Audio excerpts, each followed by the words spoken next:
Good afternoon. It is Tuesday, February 15th. Skipped yesterday. Just played D&D with my buddies. Like any other Monday. Today, I got off work and I ran out to get something accomplished. Because it's been cold and snowy. And today, it's in the low 60s. And I have, like salt from the roads on my car, so my car looks real dirty, and the salt can actually damage the paint, or so I'm told. So I went to the car wash, and I figured it'd be nice to go through the car wash, get things all cleaned up, looking nice, not damaging the paint on my vehicle, you know, just taking care of it. General maintenance, I guess. Got that done, and now I'm home, and it's movie day. And I'm like, okay, well, I'm gonna watch a movie from the shelf that I'm watching this year. Obviously, the more I watch now, the more freedom I have as the year progresses. And just choosing one of the ones where there's just like one empty spot in between some movies, I'm gonna watch The Golden Child. I have seen The Golden Child, I believe, once before. The movie was bought for me, I think, by my mom. I'm not sure, but I think so. And I watched it once because, you know, I owned it, and so I was like, you know what? Eddie Murphy, he's funny. Let's watch that. And I don't remember liking it enough to ever think of watching it again. In fact, if anything, I don't remember like anything about it. It was completely unmemorable. So I'm gonna watch it again now, and we'll see what I think. I'm gonna watch The Golden Child. Oh, wow. So that's why I never rewatched this movie. I would give The Golden Child a 3.9 out of 10. It's somewhat confusing. A lot of it's boring.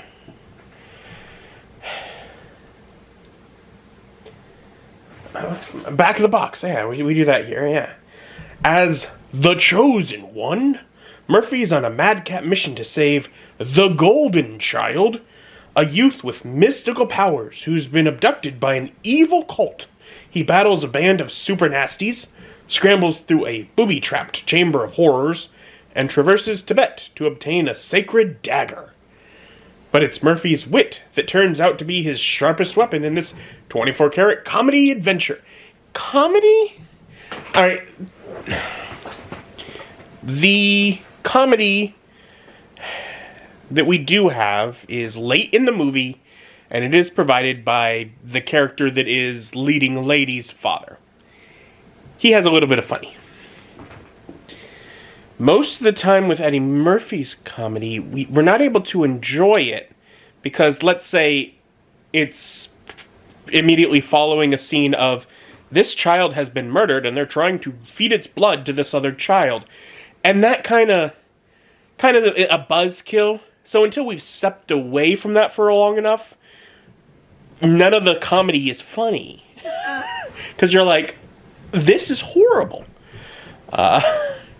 There is an interesting Pepsi product placement scene with a dancing Pepsi can man, who I think is really just there to get some money from Pepsi. That was memorable. Otherwise,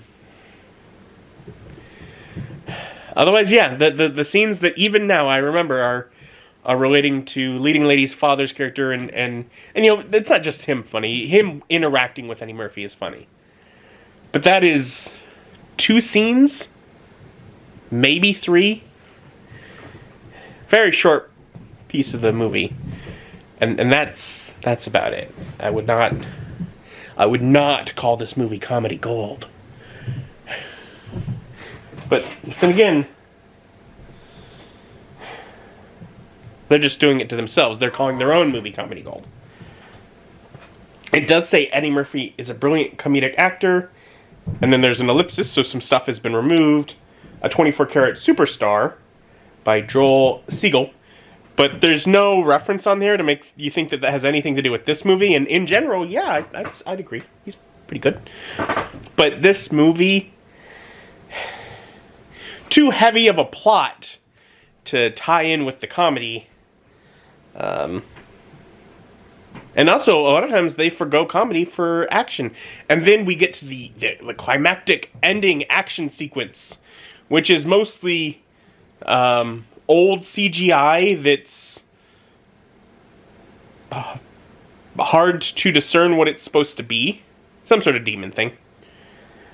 Or falling rocks and rubble that is really close to the screen, so you don't really... It's just there's stuff falling. Man, there's falling stuff. And that's kind of our action scene. Stuff is falling.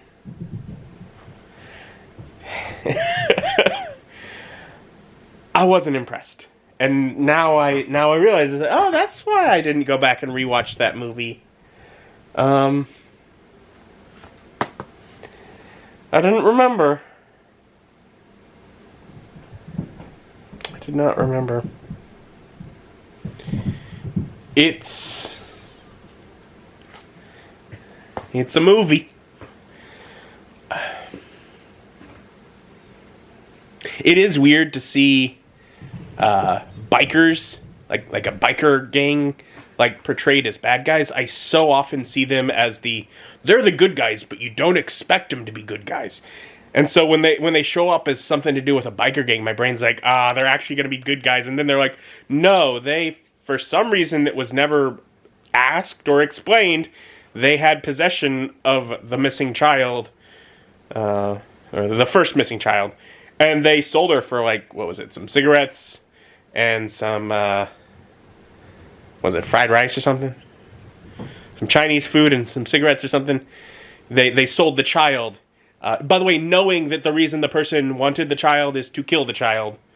That's really all they wanted from it. And I'm like,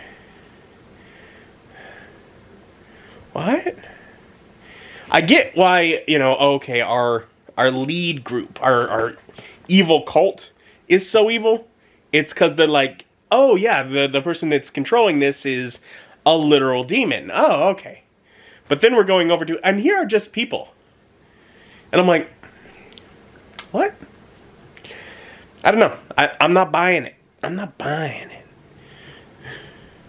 To be that evil and not be getting something out of it. I don't get it. I don't get it.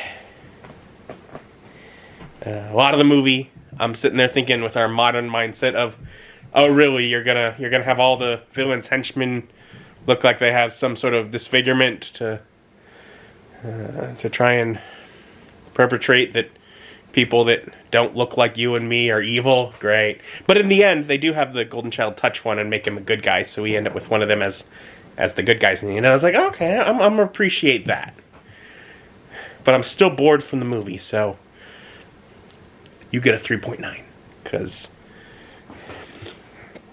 I went to film school. One of the things they teach you about, like, when you're making, like, a piece of entertainment is you can be anything as long as you're not boring. It is better to be a bad movie than a boring movie. Because a bad movie people talk about and they rewatch because, oh man, that was terrible. A boring movie they never want to go back to. There's no reason to. What's the point? Boring is the worst. Boring is worse than bad. There were a few interesting scenes. The bulk of this movie was boring. And that is my thoughts on The Golden Child. Oh well.